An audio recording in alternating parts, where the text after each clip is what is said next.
In a time long forgotten by men, before the rivers carved their paths through the earth, before the mountains stood tall against the sky, the world was nothing but a void. From this void came Adroa, the supreme deity of the Lugbara, a being unlike any other. He was a figure of profound duality, a god of both light and shadow, creation and destruction, life and death. It is said that one side of Adroa was tall and luminous, bathed in the golden light of the sun, while the other side was short and shadowed, shrouded in darkness that whispered of hidden mysteries. Adroa's form was not a mere accident of nature but a reflection of the world he would soon create.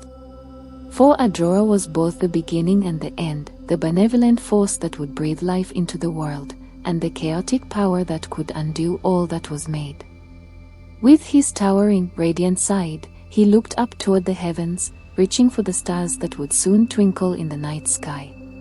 But with his shadowed, short side, he kept his gaze fixed on the earth below, where darkness and mystery would always dwell. From his divine essence, Adroa created the first humans, Lugbara, the man, and Mim, the woman. They were his children, born from the elements of the world he crafted. Lugbara and Mim were not merely ordinary beings but the ancestors of all Lugbara people. They were given a sacred duty to populate the earth and ensure that the balance between light and dark, order and chaos, was maintained. For in this balance lay the secret of life itself. Adroa watched over them from the heavens, guiding their every step as they made their way across the vast, untouched lands of the earth. Wherever they walked, life sprang forth, rivers began to flow, trees took root and reached toward the sky, and animals of all kinds appeared in the forests and plains. Lugbara and Mim built their home at the edge of a great forest, where a massive oak tree stood. This tree, unlike any other, was sacred, for it was said to house powerful spirits, the Adroanzi, the children of Adroa, who watched over the natural world. For Adroa's shadowed half, the part of him that dwelled in the depths of the earth and rivers, was never far from them. This half of Adroa was known as Adro, a force of chaos and death that could strike without warning if the balance was not maintained.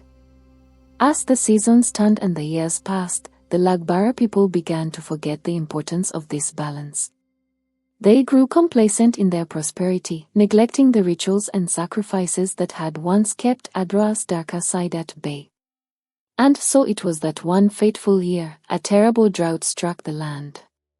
The rivers dried up, the crops withered in the fields, and the animals fell sick and died.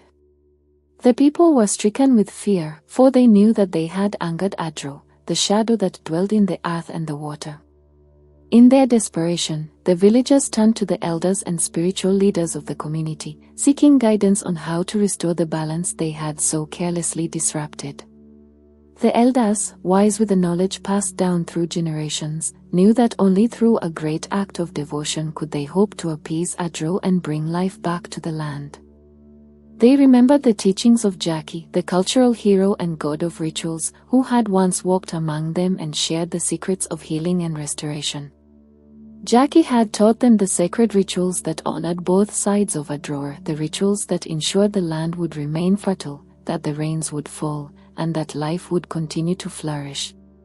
These rituals involved more than just prayers. They required sacrifices of animals like goats and chickens, whose blood would carry the purpose prayers to the divine realm. Under the great oak tree, where the Adroanzi spirits dwelled, the elders gathered the people. The night was heavy with tension, the air thick with the smell of incense and burning herbs. The spiritual leaders, dressed in ceremonial attire adorned with beads and feathers, stood before the sacred tree. The flames of the ritual fires cast flickering shadows across their faces, making them seem otherworldly, as if they were channeling the spirits of their ancestors. The village gathered in a circle around the fire, their faces reflecting a mixture of fear and hope. The elders called out to Adroa, invoking both his light and shadow, acknowledging the duality that governed their world. They pleaded for mercy, for the restoration of balance, offering up the sacrifices to appease Adro and to remind him that they had not forgotten the darker forces that shaped their existence. The sound of drums filled the air, their deep, resonant beats mimicking the heartbeat of the earth itself. As the spiritual leaders performed the rituals, they called upon Jackie's teachings, blending ancient wisdom with practical knowledge. The offerings were made and the prayers were spoken. The blood of the sacrificed animals flowed into the earth, a symbolic gesture meant to heal the rift between the people and the chaotic forces they had neglected. For 3 days and 3 nights, the rituals continued. The people fasted, prayed, and danced, hoping to reach the ears of Adroa in the heavens. They knew that the survival of their community depended on the success of these rituals, and they spared no effort in their devotion. Finally, on the dawn of the 4th day, a change came over the land. The winds shifted, carrying with them the scent of rain. Dark clouds gathered on the horizon, and soon the sky opened up, releasing a torrent of life-giving water. The rivers began to swell once more, and the parched earth drank deeply. The crops that had withered in the fields sprang back to life, their leaves a vibrant green against the dark soil. The animals, once sick and weak, grew strong again, and the people rejoiced, knowing that their prayers had been answered. Adroa, moved by their devotion, had restored the balance. But the people knew that this balance was fragile, and that it must be maintained through constant vigilance and respect for both sides of Adroa's nature. They had learned their lesson well. Life was a delicate dance between creation and chaos, and harmony could only be achieved by honoring both. As the years passed, the story of Adroa and the trials of the people became legend, passed down from generation to generation. The Lugbara people continued to honor their ancestors, the Mundueri, the spirits who watched over them and guided them through life. They built shrines in their family compounds, offering food and drink to the spirits, asking for their protection and wisdom. The spirits of the ancestors, like Adroa, played an active role in the lives of the living.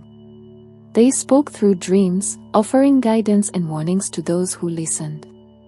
These dreams were taken seriously, often discussed with elders or spiritual leaders who could interpret the messages and advise on the proper course of action.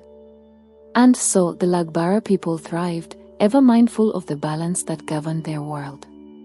In their rituals, their dreams, and their daily lives, they honored both the light and the shadow, creation and chaos. For they knew that the duality of Adroa was the key to life itself, and that harmony could only be found by embracing both sides of the divine. The spirits of the ancestors, the Adroanzi who dwelled in the sacred trees and rivers, and the powerful figure of Adroa, all remained ever present in their world. They were the protectors of the land, the guardians of balance, and the keepers of the ancient wisdom that had guided their people since the dawn of time.